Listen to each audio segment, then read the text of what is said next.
The Penre Papers. A Journey Through the Multiverse. The Second Level of Learning. http://wespenre.com. Prophecy Paper Number 2. The Closing of the Nano-Second. By Wes Penre, Saturday, October 13, 2012. http://wespenre.com, Part 1. 4. Attack from the Nano World. There is of course a lot that can be said about the alien invasion scenario, but I think I've painted quite a broad picture of it already, especially so in Level I. What is new is the fact that aliens travel in the Nano World, and therefore, it's more than likely that the attack will come from there. Personally, I think that is worse, because then it's much harder to tell who is an alien and who is not. One of them could theoretically live down anybody's block. So in summary, if it's still on the table, the Syrian alliance will do what's possible to fulfill the prophecies, and one of the next steps will probably be to ignite the War of Armageddon. One likely scenario would be to use holograms to begin with. Huge armadas of spaceships will be reported approaching Earth and surrounding it. We may see some pictures and videos on the news, even. From the mother ships, smaller ships will emerge and hover over our major cities, lots of them, like in the TV series V, recently. To be really impressive, they may even show huge mother ships over the cities. They will look so real that they may even block the sunlight. People who don't know better, the majority, will think these are real spaceships. The Syrians will announce that they come in peace and there is nothing to be afraid of. All they want is to take care of their own who have oppressed the human population for millennia, and the whole global elite have followed order and have benefited, financially, power, or otherwise, from suppressing mankind. The nations of the world will most likely react like I suggested above, and the military will start shooting at the spaceships. This will start the War of Armageddon. Although most spaceships are holograms, some will possibly be real, of the kind the human secret government is using, some even much more advanced. So the Syrians will open fire back. Their ground troops, possessed humans and shape-shifting avatars, will create havoc on the surface, and this is all that's needed. People will die in droves. The Syrian warlords will have a feast. They will feed off all the terror and fear and bloodshed that they are creating, and this will boost their psychic power. They don't care if a large amount of the population will die, because after the war is over, they are going to create the machine world. They will rebuild the cities, but make megametropolitans that will make New York or Tokyo look like smaller villages. The global elite will be killed off just as they promised, and afterwards the Syrian will take care of the wounded and help people on their feet. Then the second coming of the Lord Christ will happen. King Nano, most likely, will step down and cure all the crippled and create a series of miracles which will convince people that he is the King of Kings. King Nano, once he's been put on the throne in Jerusalem, he will tell humans that he will reign for 1,000 years, and he will leave a skeleton crew here on Earth who will help mankind stand on their own feet, and they will also teach us how to protect ourselves against outside alien forces who may want to take over real estate Earth after it has shifted owners. Then the skeleton crew will leave, and mankind will be sovereign and finally become the owners of planet Earth. After some time, King Nano, if it's true that he actually did take over from the so-called Anu, will leave Earth and put it all in the hands of his ambassadors, of which you two may be one. AR has also hinted at that LPGC will be helping the A.am.I out with the enormous task to teach humanity how to become sovereign. The skeleton crew will then be our new leaders, changing of the guards, and will be the ones who introduce us to some incredible technology, which we will be totally dependent upon. People will have enhanced lifespan, because body parts can be transplanted very easily and replaced, until people will become cyborgs. It will be a society totally dependent on technology and depleted of all spirituality. There will be no room for such. The vibration of the planet will be lowered, due to that the mass consciousness will decrease in frequency, and energetic implants will be activated in people so that no one will ever again think about being spiritual. Mankind will live in a virtual reality within a virtual reality within a virtual reality, and the rabbit hole will be dug deeper and deeper. At one point, the Syrians will tell mankind they are ready to become sovereign, which is not true. We are then further away from that than ever before, but before the Syrians leave, they will need our help, maybe as an exchange for everything they've done for us. And they will tell us about the Aryan Empire, but will twist the truth so that it seems like they are the enemies of the Syrians, and now when we are their allies, the Aryans are automatically considered our enemies, too. So we need to attack the empire of the Divine Feminine. They will explain that there are other planets elsewhere who are willing to help them accomplish this goal as well. The training of super soldiers will increase to the maximum, and when someone gets wounded, they can have their body parts exchanged quickly, while still on the battlefield. The seemingly mortally wounded will be up and running, ready for fight again, in an instance. Humankind at this stage will approve to helping the Syrians. There could of course be an endless variety to the above scenario, but if we keep this basic plot in mind, I think it will be much easier to recognize what it is that's happening if the day comes when a whole bunch of Syrians are returning to Earth. Another option could be that there will be no Project Blue Beam, and the invasion will come totally from the Nano World/Spirit World and that it has been going on for a long time. By creating all this fear and terror, which has increased exponentially in the last 75 years or so, people leave their bodies. Particularly so when the terror rate is on the maximum, but also by having jobs that are extremely insecure, worries about the future and about survival in general becomes an everyday issue. This makes people leave their bodies and operate out of the bodies, because they want to escape. This makes it possible for entities to enter the vacant body and take it over. They can sit there as sleepers, still letting the original soul be in charge, but when the time comes and the invasion is imminent, the Syrians, who possessed all those human bodies over time, 1 by 1, 2 by 2 etc., can now take over and start the war without any spaceships or holograms needed. This is why it is so important not to fall into fear and terror, and to keep our heads leveled. And this is also potentially the main reason why it's so important for the Syrians to create increased fear and terror in these times. I know this all seems like doom and gloom, but it is my absolute conviction that mankind needs to be educated before we can start working on a solution, misspelled on purpose. If I'd had to pick one of the two scenarios I have described above, 1. A half hologramic, half physical/nano world real invasion, and 2. An invasion totally fought from the Nano World, I would pick number 2. This is the most logical, because here is where the real power lies, and this is from where they can control us the best. But what is the solution, then, and are there really any? Yes, there are. First, however, let's complete exposing scenarios that are quite plausible, and there is one more paper to go after this one on the subject, and then we come to solutions in the last paper. But one thing that's really important is to recognize what is going on, always be alert, and trust your guts and your intuition. If something feels absolutely wrong, it probably is. And don't get involved in the nano war, because this will be the wars of the future. Soon battles will not be fought in the physical world anymore, but in the microscopical world, on a cellular level. Speaking of the nano world, as late as yesterday, a good friend of mine from the Netherlands, Bart van der Zwaan, alerted me on an article in the Journal of Borderline Research Serving Higher Intelligence since 1945, about rogue scientist, Wilhelm Reich. It was called, Reich's Contact with Space, and was originally posted in Borderland Magazine, 1988, Volume 44, Number 5, September-October, where Reich mentioned aliens coming from the nano world and how he explored it. He was also talking about an invasion from outer space, and rather than coming in metallic spaceships, they may come from the nano world. He is not using this term, but it is part of what he is actually running into. Here is the article in full. Some of it may seem out of context to this paper, but I'd like to post it here nonetheless, because Reich has been very attacked and discarded, very undeserved, and it brings up a number of subjects I have covered elsewhere, in one way or another. Interesting too, that he termed the spacecraft, E.A. Reich's contact with space.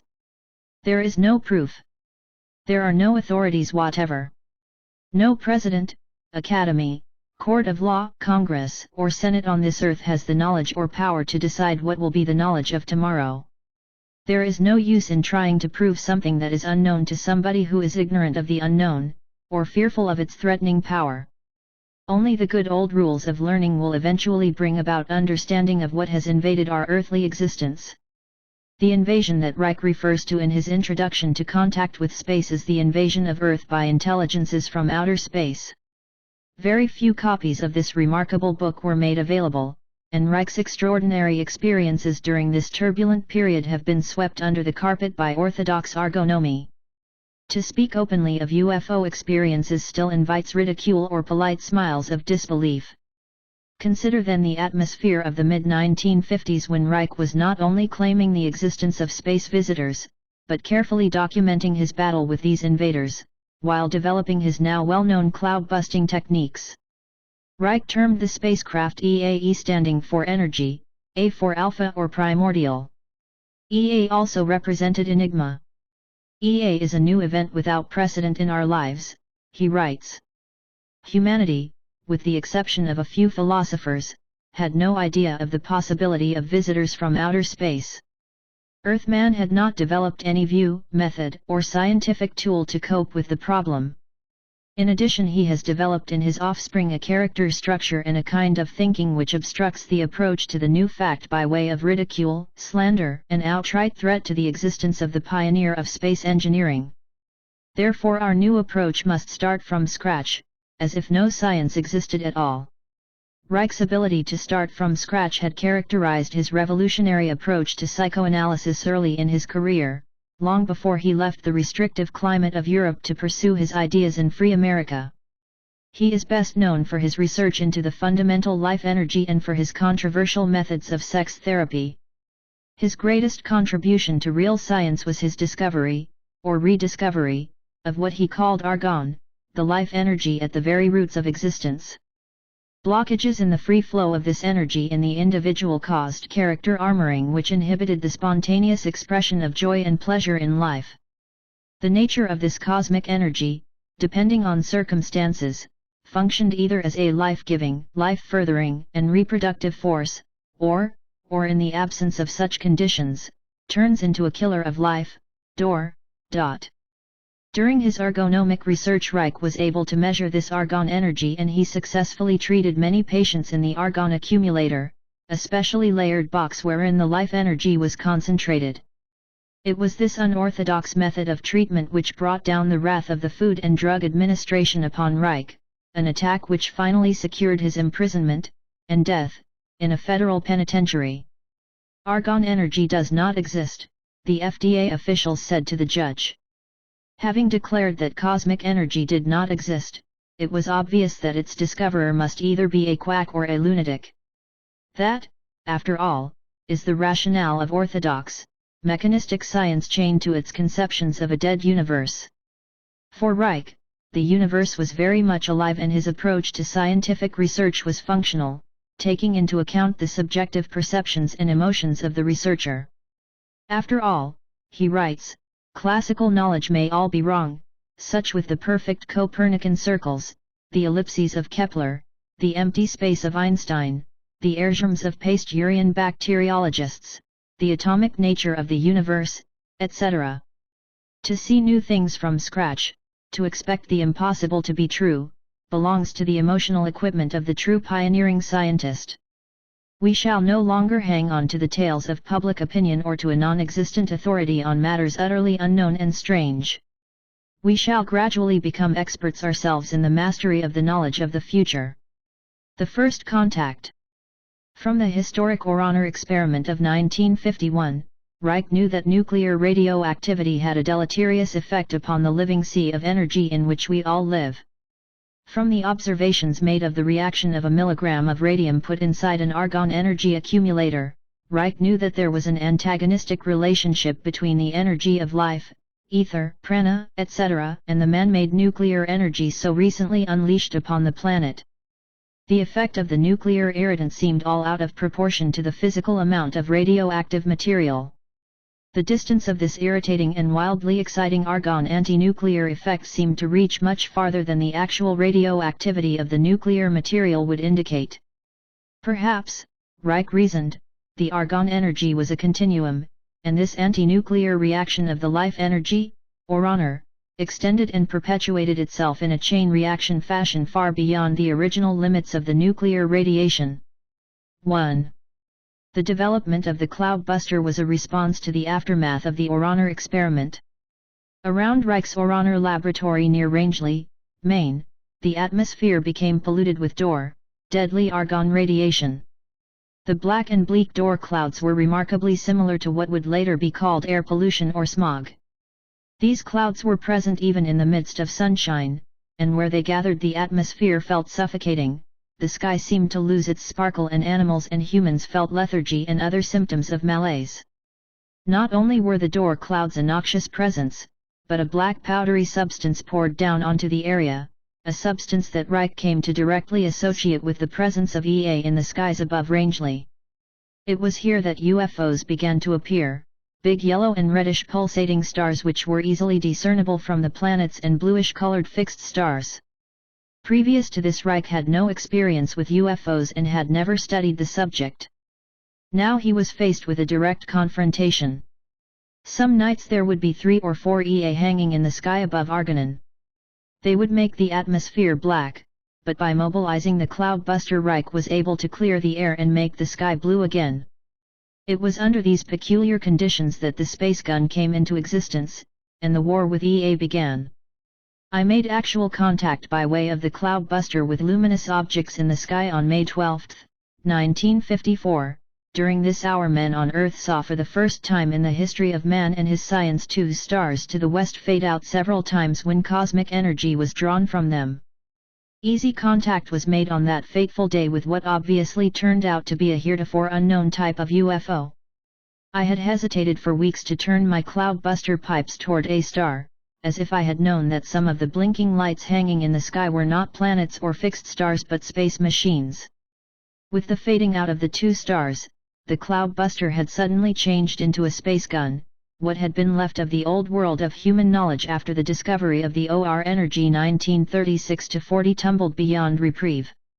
Nothing could any longer be considered impossible. I had directed draw pipes, connected with the deep well toward an ordinary star, and the star had faded out 4 times. Reich had first hesitated on using the space gun on the EA, considering the possibility of them being some kind of American craft, but the situation became so intolerable with the noxious OR influence, that he finally decided to.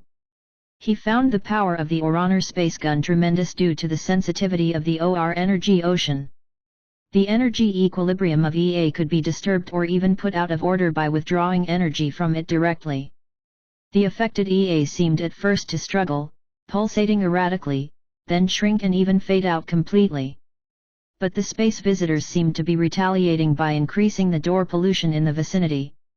There was no doubt left as to the purposefulness of the activities of EA, energy was being drawn from the planet, with the consequences known now, 1956, far and wide as Dor emergency, decay of vegetation, the crumbling of granite rock, a feverish atmosphere. OR energy laws, mostly unknown to us Earthmen, were used technically in the EA operations. A detailed report on the EA problem was forwarded to the American Air Force, who appeared to be burningly interested in the subject, but not particularly surprised. To further test the correlations between EA and the desert-forming Dor, Reich and the cloudbuster crew made their preparations to go to the fully developed desert, and the OROP desert expedition was underway. Survey on EA. A simple chart Reich made to differentiate between stars and UFOs hovering high in the sky. Certain facts about the appearance of the UFOs, such as their noiselessness, their shimmering lights, sometimes bluish in appearance, rotating disks underlying their motion, fell into place with some of the facts Reich knew well from cosmic OR functioning. 1. The core men, core equals cosmic argon engineers, as he came to call them, apparently were thoroughly conversant with the laws of functioning in the cosmic OR energy ocean. 2. They used cosmic OR energy in propelling their machines. 3. Their blue lights were in agreement with the blue color characteristic of all visible or functions, sky, protoplasm, aurora, sunspots, the color of or illumination in vase or tubes, etc. 4. The core men were obviously riding their spaceships on the main or energy streams in the universe. 5. Just as space is not empty, light does not come down to us from the stars and the sun. It is an effect of illumination in the OR energy envelope of the planets. It is a local phenomenon. Therefore, there is theoretically no limit to speed in cosmic space, and the EA were able to achieve tremendous speeds. Deadly argon radiation. Driving across country to Arizona where the expedition would make its base, Reich closely observed the atmospheric conditions. DOR tended to concentrate over cities and became more pronounced as they entered the desert regions. Here it was observed to sink down into the valleys and hover low over the landscape like a ceiling. The tops of distant mountain ridges were seen to project clearly above the DOR shell, like islands above the ocean, and on these peaks the primal vegetation was still alive, while the lower vegetation, covered by the low-lying DOR blanket, died off, leaving only desert in the valleys, especially in the areas near atomic testing sites. Reich described the mountain ranges as being eaten out, gnawed at by DOR as if a monster were feeding on the rock itself. The DOR functions were characterized by a silent, invisible, and inaudible gnawing away and insidious consumption of the life force of a host or organism. The process of disintegration of trees and whole forests is due to progressive DOR prevalence in the atmosphere. A slight DOR prevalence causes dryness, dryness in turn increases DOR. Thus, in a vicious circle, the water hunger grows together with diminishing precipitation. The process is slow and not easily discernible. Not much is known about its secret attrition of life. It has great significance for the mastery of our future, that DOR surplus causes deserts in the landscape as it does in the organism. Desert souls will enhance desert development, and desert development will increase DOR or staleness in human emotions. DOR is hungry for nourishment, for water, for oxygen. As the DOR increases, it vampirizes its host, in this case the abundant life energy indigenous to the planet. Reich observes that the pestilential character shows the same type of behavior. He saps juicy, emotionally rich people, deprives them of their strength, akin to the behavior of a tapeworm, within the host victim. The pestilential character thrives on the energy loss in the victim, but in the end he perishes with the host. From here to sociological conclusions regarding the secret dynamics of political dictatorship is only a logical step. From here, too, a bridge can be built toward understanding the connection between desert development on our planet and visitors from outer space. These visitors are using fresh cosmic energy for their locomotion and pour the slag, DOR, into our atmosphere. Whether this is being done on purpose or by accident does not matter as far as the effects upon life are concerned. Reich foresaw the complete destruction of life upon Mother Earth looming on the horizon, unless DOR energy could be reverted again into or life energy. OROP Desert EA, 1954–55. Life holds only a narrow wedge as its own domain in the infinite vastness of cosmic energy. The desert around Tucson, Arizona was chosen for Operation OROP, one of the hottest and oldest deserts, 25,000 years, of the U.S. There was no primary vegetation growing, there had been no rain for 5 years. By October 1954, the base was operating. It was not the primary objective of the expedition to make rain over rainless desert. Reich had no ambition to impress anyone with rain-making. Rather he wanted to find the borderline where their artificial efforts at a new atmospheric technology could end and be replaced by the self-regulatory, self-sustaining laws that governed the behavior of cloud formation, rain cycles, cosmic energy metabolism in the atmosphere, etc., as they do in the living organism. He had observed that the living organism apparently metabolizes freshly taken in or energy into DOR, which is expelled in the form of CO2, urine, feces and sweat. In the healthy organism the energy equilibrium between the charge and the discharge was easily maintained, however, during sickness more or seemed to change into DOR. Thus, Reich concluded, a prevalence of DOR would be a basic feature of all disease. Subjectively, Reich and his co-workers experienced the DOR atmosphere in the desert as oppressive and irritating, with the blinding heat seeming to draw the juice and life energies out of their bodies. Thus, having seen and felt the desert, Expedition OROP proceeded to begin cloudbuster operations, in order to find out whether such a climate could be changed. With cloud-busting operations, much DOR was removed and fresh argon energy was brought in from the southwest, along the galactic argon stream. The immediate result was a freshening of the atmosphere and environment. Gone was the parching dryness and gone was the blinding whiteness of the sky. Rainmaking was not the goal. In fact, noticeable results occurred prior to any rain falling on the dry, sandy desert floor. By November, the barren desert north of Tucson began to turn green with a fine growth of new grass. In December, the greening of the desert had spread to cover an area 40 to 80 miles from Tucson with new grass up to 1 foot high. This happened without any rain falling, due solely to the fresh atmospheric life energy and attendant moisture from the Pacific Ocean, 250 to 400 miles to the southwest. 1. The arrival of denatured radium, ORUR, from the Oraner experiment at Rangeley dramatically increased the effectiveness of the cloud-busting operations. While the clearing of the atmosphere had previously been done by drawing off the DOR clouds into a lake, now, within a few seconds, using ORUR material, the sky cleared and became blue. The change in the atmosphere was immediately felt by all observers. Even dirty steel gray, DOR-affected rain clouds seemed to fill up and become white in a brilliant, formerly dull, stale atmosphere. However, EA were also observing the operations. Whenever the familiar pulsating craft were seen in the sky, the rain clouds disappeared and severe DOR infested the atmosphere, making conditions extremely unpleasant for the crew. If the space gun was not used, the atmosphere became unbearable. One operator at a space gun was paralyzed by DOR while drawing from an EA. Reich wrote, "There was no escape from the fact that we were at war with a power unknown to man on Earth." But the ORUR was found to be extremely effective in combating the EA menace. One could now reach far into space with ORUR. The range was limitless theoretically, since the OR energy ocean is endless and most sensitive to stimuli as demonstrated by the processes of dawn, dusk, and our actual operations over vast stretches of space. Another DOR-creating problem was atomic testing within the desert region.